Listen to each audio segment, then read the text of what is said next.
আসসালামু আলাইকুম রহমতুল্লাহ।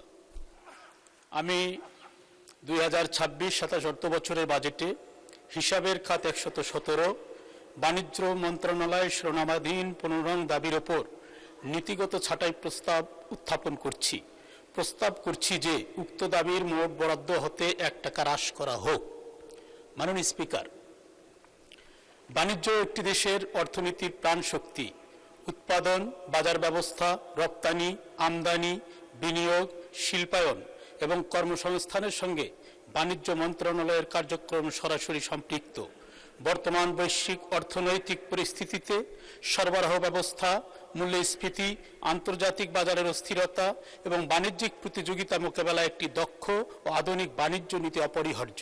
মাননীয় স্পিকার, দেশের অভ্যন্তরীণ বাজারে নিত্য প্রয়োজনীয় পণ্যের মূল্য স্থিতিশীল রাখা বাণিজ্য মন্ত্রণালয়ের অন্যতম গুরুত্বপূর্ণ দায়িত্ব। বাজারে কৃত্রিম সংকট, মজুতদারি, অসাধু সিন্ডিকেট, মূল্য কারসাজি ও ভেজাল প্রতিরোধে আরও কঠোর নজরদারি প্রয়োজন। ভোক্তার স্বার্থ রক্ষায় বাজার মনিটরিং জোরদার, ডিজিটাল মূল্য তথ্য ব্যবস্থা চালু এবং প্রতিযোগিতামূলক বাজার ব্যবস্থা নিশ্চিত করতে হবে। মাননীয় স্পিকার, আমি বাণিজ্য মন্ত্রণালয়ের কাছে দাবি জানাই, উত্তরাঞ্চলে কৃষিপণ্য সংরক্ষণ ও প্রক্রিয়াজাতকরণে বিনিয়োগ উৎসাহিত করা হোক।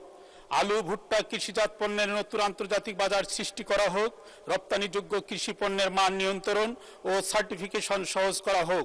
কৃষক ও ক্ষুদ্র উদ্যোক্তাদের বাজার সংযোগে সহায়তা প্রদান করা হোক। মাননীয় স্পিকার, আমার এই নীতিগত ছাঁটাই প্রস্তাবের উদ্দেশ্য কোনোভাবেই বরাদ্দ কমানো নয়, বরং বাণিজ্য মন্ত্রণালয়ের নীতি, কার্যক্রম, বাজার ব্যবস্থা, রপ্তানি সম্প্রসারণ, ভোক্তা অধিকার সুরক্ষা এবং ভবিষ্যৎ পরিকল্পনা সম্পর্কে। ধন্যবাদ মাননীয় সদস্য। আমি এখন মাননীয় বাণিজ্য মন্ত্রীকে ছাঁটাই প্রস্তাবগুলোর উপর বক্তব্য রাখার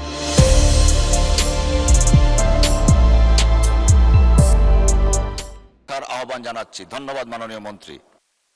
মাননীয় স্পিকার, আপনাকে ধন্যবাদ। 1 টাকা দিয়ে 1 বছর পার করার জন্য প্রস্তাবকারী মাননীয় সদস্য যদি সাথে একটু ফু দিয়ে দিতেন সুবিধা হতো। মাননীয় স্পিকার, 2026-27 অর্থ বছরের বাণিজ্য মন্ত্রণালয়ের পরিচালন ব্যয় 87% মোট ব্যয়ের, আর 13% হচ্ছে আপনার উন্নয়ন ব্যয়। মাননীয় স্পিকার, কতগুলি মন্ত্রণালয় ডেভেলপমেন্ট মিনিস্ট্রি, কতগুলি প্রশাসনিক মিনিস্ট্রি।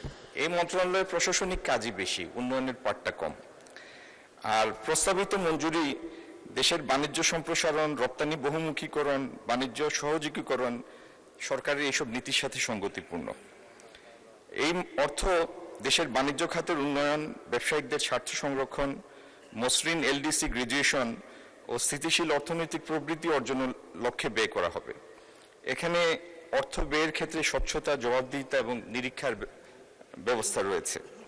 সর্বোপরি এই মঞ্জুরি অর্থ দেশের বাণিজ্য খাতের উন্নয়ন, সম্প্রসারণ, রপ্তানি সংরক্ষণ, বহুমুখীকরণ, কর্মসংস্থান সৃষ্টি ও জনস্বার্থে অপরিহার্য। তাই মাননীয় স্পিকার, এই মঞ্জুরি প্রস্তাব, ছাঁটাই প্রস্তাবগুলি প্রত্যাখ্যান করে প্রস্তাবটি গ্রহণ করার জন্য অনুমোদনের জন্য জাতীয় সংসদে প্রস্তাব করছি। ধন্যবাদ মাননীয় স্পিকার। আপনাকে ধন্যবাদ মাননীয় মন্ত্রী। মহান সংসদের সামনে প্রশ্ন হচ্ছে মাননীয় সদস্য জনাব মোহাম্মদ আফজাল হোসেন, জনাব মোহাম্মদ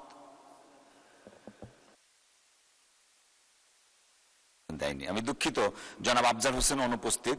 জনাব মোহাম্মদ রুহুল আমিন এবং জনাব মোহাম্মদ রায়হান সিরাজির ছাঁটাই প্রস্তাবগুলো গ্রহণ করা হোক। যারা এই প্রস্তাবের পক্ষে আছেন তারা হ্যাঁ বলুন, যারা এই প্রস্তাবের বিপক্ষে আছেন তারা না বলুন। আমার মনে হয় না জয়যুক্ত হয়েছে, না জয়যুক্ত হয়েছে, না জয়যুক্ত হয়েছে। অতএব ছাঁটাই প্রস্তাবগুলো নাকচ করা হলো।